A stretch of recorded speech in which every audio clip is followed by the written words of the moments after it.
थुलुंगा सेथि बोसोरसालिया जथुमा बड' पिपल्स पार्टीनि धेमाजि जिल्लानि गगामुगनि नोलोबारि ओनसोलाव 9 आरो 10 मार्च लानानै बोसोरारि जथुमा खुंनाय हाबाफारिया दिनैनिफ्राय जागायबाय। फुंनि बेलानिफ्राय जों समबादियैनो 7 बाजिनिफ्राय जा जोङो साफाय अभियान दंमोन बे जालांबाय। बिनि उनाव बिफां गायनाय आरो बिनि उनाव जोंनि जामुंसालि बेखेवनाय, गेस्ट हाउस बेखेवनाय, मेन गेट बेखेवनाय आरो फारसेथिं जोंनि मेन पेन्डेल बेखेवनाय हाबाफारि, गेस्ट हाउस बेखेवनाय बे हाबाफारिया मोजां जाना थांबाय। दिनै बिनि उनाव जोङो 3 बाजिनिफ्राय लानानै मोनसे डेलिगेट सेसन जिरायगोन।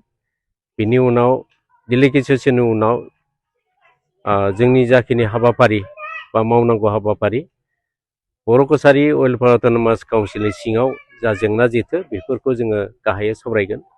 बिटिसिनि बायजोनि सारा बर' रायजो राजानि जेंना जेथोजों लोगोसे बर' कसारि वेलफेयार अट'नमास काउन्सिलाव बर' गामिखौ सोसननानै नटिफिकेसन होनाय, बिसायख'थि खुंनाय, भटार लिस्ट थि खालामनाय, बियाब गायसं माबोरैहाय आसाम सरकारनो नारसिननानै जोङो जेंनाखौ सुस्रांनो हायो बेखौ जोङो सावरायगोन। बेनि उनाव जोंनि फैगौ गाबोन 10 मार्च खालि जों फुंनि बेलानिफ्राय मोनसे फ्लेग हइस्ट जोङो बड' पिपल्स पार्टीनि फिरफिलाखौ बिरहोगोन, मुंख्लं खाम्फा जोङो बावगोन बा सिबिगोन। बिनि उनाव 12 रिंगायाव अपेन सेसन जागोन। बे अपेन सेसनाव गाहाय आलासि महरै बिटिसिनि चिफ हाग्रामा महिलारि बिथाङा नुजाफैगोन आरो लोगोसे आसामनिनो केबिनेट मन्त्रि चरण बर' फैगोन आरो डिपुटि चिफ बिटिसिनि रिहन दैमारि बिथाङा फैगोन।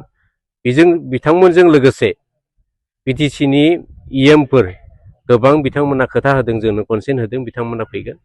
बेजों लोगोसे जोंनि इउबिपिएफनि आफादगिरिजों लोगोसे नेहाथारि दैदेनगिरि बिथांमोना फैगोन आरो नैबे मेलाव जोंनि 20 जिल्लानिफ्राय बर' कसारि वेलफेयार अट'नमास काउन्सिलनि सिङाव बा बिटिसिनि बायजोनि जिल्लाफोरनिफ्राय जोङो बिपिपिनि जिल्लानि पेरेन्ट बडि, वमेन बडि, इयुथ बडिनिफ्राय नुजाफैगोन आरो बे डेलिगेट सेसनाव बाहागो लानायजों लोगोसे अपेन सेसनावबो बिथांमोना बाहागो लागोन। रायजो राजाफ्रा बेसेबांसो बाहागो लागोन? जों आसा खालामदों गाबोननि अपेन सेसन समाव जोङो 10,000निफ्राय लानानै जोङो 15,000सिम जों आसा खालामदों आरो रायजो राजा बिथांमोना जों दासिम मदद आरो हेफाजाब होगासिनो दङ, फैगोन जों बेखौ आसा खालामदों। बड' पिपल्स पार्टी हिसाबै फैबाय थानाय एमएलए इलेक्सनाव माबायदि बाहागो लागोन? बड' पिपल्स पार्टीनि जानानै दिनै जोङो दा डेलिगेट सेसन, बे डेलिगेट सेसनाव सावरायगोन। जोङो बोरैहाय बाहागो लागोन बेखौ जोङो मोजां गाज्रि आरो बबे समस्थियाव जोङो कन्टेस्ट खालामगोन खालामा आरो खालामब्ला मा जागोन मा जाया बेफोरखौ जोङो डिटेल्स जोङो दिनै डेलिगेट सेसनाव सावरायगोन।